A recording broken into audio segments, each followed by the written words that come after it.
Hello, friends. Today I'll tell you about the first two episodes of the heart-wrenching medical drama called The Good Doctor. Packing his belongings, Shaun Murphy heads to the airport. On the way, he stops by a football field and a childhood memory surfaces. He's lying on the grass as classmates kick him. His brother fiercely defends him. Shaun flies to San Jose. He has secured a position as a surgical resident there, giving him a chance to start anew and prove himself. The plane lands. Shaun stands in the waiting area, pondering his next steps. Suddenly, workers changing an advertisement screen drop it, and it falls onto a glass counter near a teenager. Panic erupts as the boy loses consciousness and collapses. Fortunately, a man rushes over, announcing that he's a doctor. He compresses the bleeding vein on the boy's neck to stabilize him until an ambulance arrives. However, Shaun intervenes. He corrects the doctor, explaining that the anatomy of an adult and a child differs significantly. What the doctor is doing would undoubtedly save the boy if he were older, but considering the boy's age, the method will kill him because he can't breathe.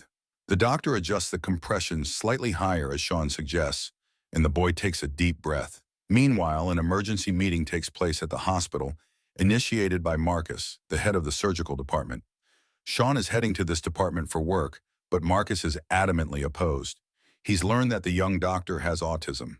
Despite Shaun's intellectual abilities and demonstrated talent, Marcus doesn't want him on his team. However, Glassman explains that he has known Shaun since he was 14 and is certain that Shaun is not just good, but a truly brilliant surgeon. Back in the waiting area, efforts to save the injured boy continue. Shaun, almost scanning the boy with his eyes, notices subtle signs that his condition is worsening. Immediate intervention is required to stabilize his breathing. Shaun approaches the X-ray equipment, asking security guards for a knife, but naturally they refuse. Due to his condition, Shaun struggles to articulate why he needs a sharp object. He grabs a knife from a confiscated items bin and runs to the injured boy, but security tackles him to the ground. Even then, Shaun can't explain himself, but the boy's mother comes to his aid.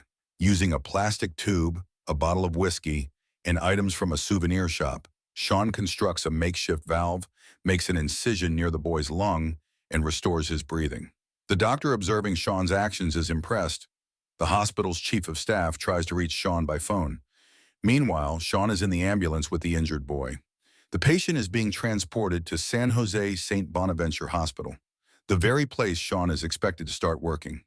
The young doctor observes how the boy's parents comfort each other, holding hands, and recalls his own childhood.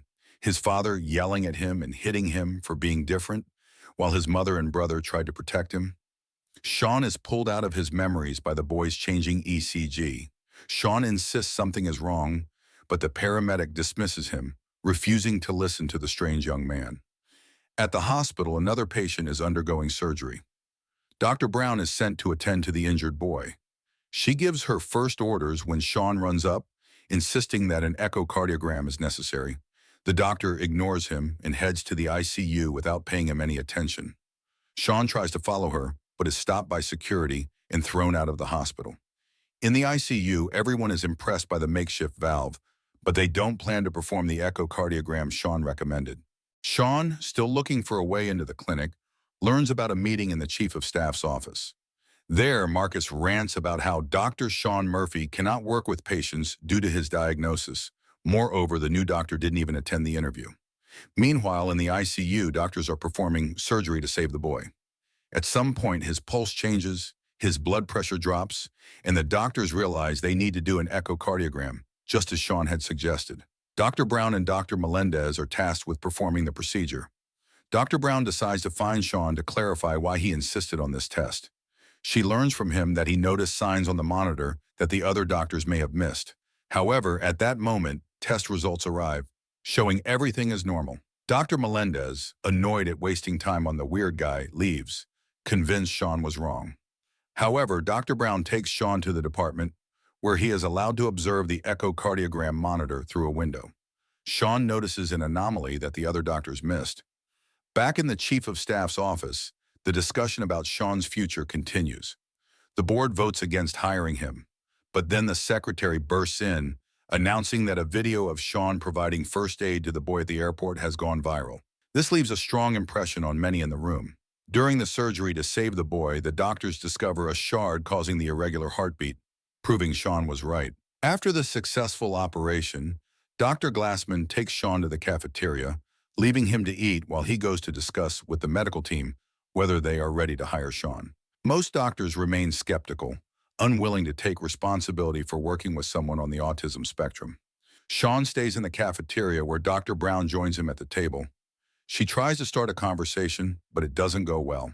At that moment, Dr. Glassman arrives and invites Shaun to an interview with the board. At the board meeting, the question of whether to hire Shaun is raised again. Marcus, outraged that the decision was already made, doesn't understand why everyone is being gathered again. Shaun listens quietly as the doctors discuss him as if he isn't in the room. At one point, he is given the opportunity to speak. Shaun, delving into childhood memories, explains why he wants to become a surgeon.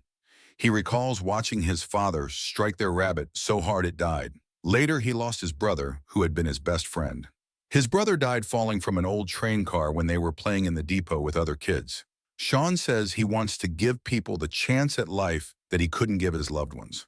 His story touches many of the board members, and they decide. Shaun Murphy will work as a surgeon at San Jose St. Bonaventure Hospital. Shaun is immediately sent to the ICU, where an operation is underway. The surgeon, Dr. Melendez, conducting the operation, tells Shaun that he doesn't belong on the team, and since he has been assigned to them anyway, he will only be responsible for the pump. The night before his first official workday, Shaun can't sleep. Melendez and the residents visit a patient's room after a surgery down there. They try to cheer the man up, but Shaun bursts into the room, having studied the patient's case in detail, and bluntly explains all the possible negative outcomes of the operation. Melendez reprimands Shaun for being late. He's clearly irritated by this new addition to the team. The doctors move to the next patient, a woman suffering from severe pain. An MRI reveals a tumor in her abdominal cavity. While the doctors discuss possible options, Shaun bluntly states that it's a malignant tumor killing the patient. His colleagues ask him to avoid such direct remarks, but he doesn't understand why they're upset. Nonetheless, the doctors decide to operate on the woman. Shaun is assigned all the dirty work in the department, to which he eagerly agrees. He wants to gain experience and become one of the best doctors. Shaun examines a girl admitted with abdominal pain. Her parents speculate that she's likely faking it to skip school. Shaun orders a few tests for the girl, but Melendez enters the room and explains to Shaun that he can't order a full examination for everyone with a stomachache. He also introduces the head nurse as the boss for the day, informing Shaun that he'll now need her permission to order any tests or procedures for patients. A patient with an abdominal tumor is on the operating table. Shaun isn't allowed to join the surgery, so he continues examining patients under the nurse's supervision. Shaun tries to follow her instructions and avoid ordering unnecessary tests, but, just like in his childhood, he struggles to lie. The tumor removal surgery turns out to be more complicated than the doctors initially thought. Dr. Melendez calls Shaun into the operating room. Excited, Shaun starts preparing to enter, but Melendez humiliates him by giving him the task of running to the lab to get the biopsy results. The results reveal that the tumor is particularly dangerous and inoperable. The only option is to close up the incision and wake the patient to inform her that she has only a few months to live. However, Shaun suggests an alternative that could potentially save the patient. Melendez agrees to take the risk and tries Shaun's approach. One of the patients Shaun had sent home earlier, due to the restrictions on unnecessary tests, filed a complaint with the chief of staff. Glassman resolves the issue, but tries to explain to Shaun that he needs to reassure his patients. Shaun, however, is convinced he made a mistake by following orders. Taking matters into his own hands, he secretly sends the test for the girl with abdominal pain to the lab. The results show slight abnormalities. At 1 a.m., Shaun takes a taxi to the girl's house. The parents are upset by his late-night visit, but Shaun insists on examining the child. They find the girl unconscious in her room. On the way to the hospital, Shaun performs CPR on the girl, but her condition worsens. At the hospital, Shaun performs an ultrasound and realizes she needs emergency surgery. Despite the nurse's objections, he decides to proceed without waiting for senior doctor's approval.